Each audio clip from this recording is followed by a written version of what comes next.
जी sir, हम qualified not in merit list लिखा हुआ है हम लोगों का। जी बोलिए। सर हम लोगों का मार्कशीट सर कब तक सर इश्यू हो जाएगी सर? अच्छा ठीक है, मैं देखता हूँ बात करता हूँ मैं बिहार स्कूल एग्जामिनेशन बोर्ड से। ठीक जी सर। ठीक है, बिहार स्कूल एग्जामिनेशन बोर्ड से मैं बात करता हूँ। ठीक है। STET इन मेरिट अभ्यर्थी घर पर चद्दर ताने सोए हैं और यहाँ नोटिफिकेशन के इतर नॉट इन मेरिट अभ्यर्थियों को प्रमाण पत्र उपलब्ध कराने की बात हो रही है। रीट केस के नाम पर इन मेरिट अभ्यर्थियों को ठगने वाले झूठी तारीख देते हैं कि 23 नवंबर को टॉप 5 में केस की सुनवाई होगी। हाई कोर्ट कभी अंधेरे में कार्य नहीं करता। हाई कोर्ट के वेबसाइट पर सब कुछ नजर आता है। ऐसे में आपको अंधेरे में रखने वाले, गुमराह करने वाले आपको झूठी तारीख देते हैं। CWSC 12/4/81 आपके स्क्रीन पर आप केस का स्टेटस देख सकते हैं। 1 नवंबर 2021 तक केस लगातार कैरी फॉरवर्ड हुआ और अब लिस्ट से बाहर। ऐसे में CWSC 12/4/81 केस करने वाला क्या आपको बरगला रहा है? आलोक कुमार के नाम से ये केस है CWSC 12/4/81। झूठ ये है कि 23 नवंबर 2021 को टॉप 5 में केस की सुनवाई होगी।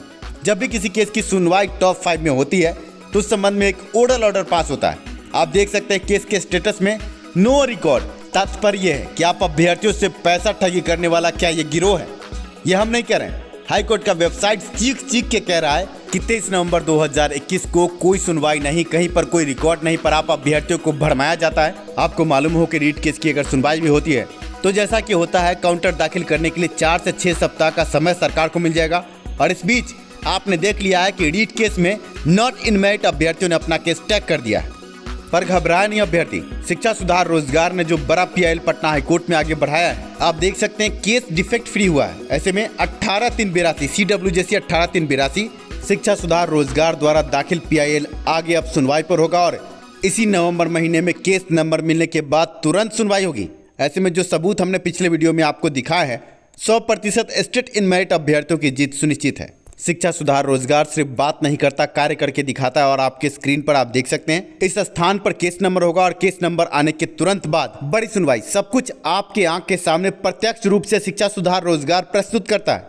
हमारे वीडियो के रिप्रेजेंटेशन को देख के ही आप समझते होंगे कि हम कितनी कड़ी मेहनत करते हैं। ऐसे में PIL केस में हमने कितनी कड़ी मेहनत की होगी ये आप समझ सकते हैं। ऐसे में रीट केस के नाम पर अभ्यर्थियों को बरगलाने वाले अब कितना नीचे गिर गए हैं, आप स्क्रीन पर देख सकते हैं। STET झूठी वर्किंग कमेटी, आपके स्क्रीन पर आप देख सकते हैं कितना गंदा कमेंट सुअर लिखा गया है। पर सामने जो तस्वीर है आप देखकर खुद समझ सकते हैं कि किसका मुंह मिलता है सुअर से। ऐसे में हम कमेंट नहीं कर रहे हैं, सामने वाले ने कमेंट किया है और फेसबुक पर आकर नाम लिखकर कमेंट किया है। ऐसे में अगर मैं कोर्ट जाऊं तो आप समझिए कि कितनी बड़ी हर्जाने की राशि इनको देनी होगी।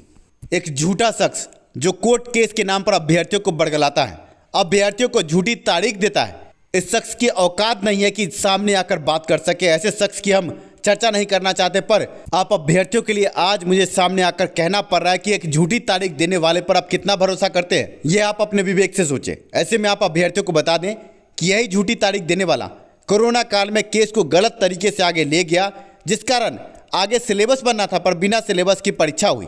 और ये शख्स आप अभ्यर्थियों को फिर से बरगला रहा है। आप ये समझे कि आगे अगर रीट केस आगे बढ़ता है और 4 सप्ताह का समय सरकार लेती है और इस बीच सरकार की जो नीति है, नॉट इन मेरिट अभ्यर्थियों को प्रमाण पत्र दे देगी सरकार, और ये शख्स 94,000 शिक्षक बहाली में आगे नियुक्ति प्राप्त करने वाला है। ऐसे में आप समझ सकते हैं कि कैसे यह शख्स आपका भला करेगा। आप अभ्यर्थियों को बरगलाता है, आप अभ्यर्थियों को गलत रास्ता दिखाता है और पहले भी इसी के गलत केस के कारण आप अभ्यर्थी बिना सिलेबस की परीक्षा से गुजरे हैं। आगे आप अभ्यर्थी अपने विवेक से काम ले और आगे PIL के केस को सहयोग करें, क्योंकि PIL ही एकमात्र अब सहारा बचा है आप अभ्यर्थियों के लिए। और नवंबर महीने में 100% इस केस की सुनवाई, PIL केस की सुनवाई होगी। पर इस सुनवाई को आगे बढ़ाने के लिए अधिवक्ता तत्पर है, पर उनकी फीस अगर नहीं दी गई तो कैसे वो वक्तव्यों को आगे रखेंगे। आप देख सकते हैं अधिवक्ता ने हमें क्या लिखा है, वानी फेल फेक साबित। कहने का तात्पर्य है कि अधिवक्ता ने टोकन नंबर ला दिया, आगे उनकी फीस बाकी है, पर आप अभ्यर्थियों को हम बार बार कह रहे हैं, पर आप अभ्यर्थी समझ नहीं रहे हैं। अकेले इस PIL को हम आगे बढ़ाना है, पर आप अभ्यर्थियों का थोड़ा सा सहयोग इस PIL को बहुत आगे ले जा सकता है। पर अधिवक्ता को ये लिखना पड़ा कि वानी फेल फेक साबित। अधिवक्ता को हमने 3 नवंबर 2021 तक का समय दिया था कि आगे हम और कुछ पैसा अभ्यर्थियों से लेकर आपको देंगे। ड्राफ्टिंग और फाइलिंग का खर्च हम दे चुके हैं, पर आगे अब केस की सुनवाई आने वाली है और आगे केस नंबर भी आने वाला है। अधिवक्ता इससे आगे कैसे कार्य करेंगे अब आप अभ्यर्थियों के विवेक पर है, क्योंकि अब इसके आगे आप अभ्यर्थियों के सहयोग की दरकार है। इसलिए अगर आप अभ्यर्थी नवंबर महीने में इस केस की सुनवाई चाहते हैं, इस PIL की सुनवाई चाहते हैं, तो आगे सहयोग करें। रीट केस के नाम पर आपको बड़गलाने वाले का सच भी आपने देख लिया, शिक्षा सुधार रोजगार के PIL की रफ्तार भी आपने देख ली। अब आगे आप अपने विवेक से फैसला करें, क्या सही क्या गलत अब आपके विवेक पर है। वीडियो को स्टेट इनमेरिट अभ्यर्थियों को शेयर करें, साथ में वीडियो को लाइक भी करें। धन्यवाद।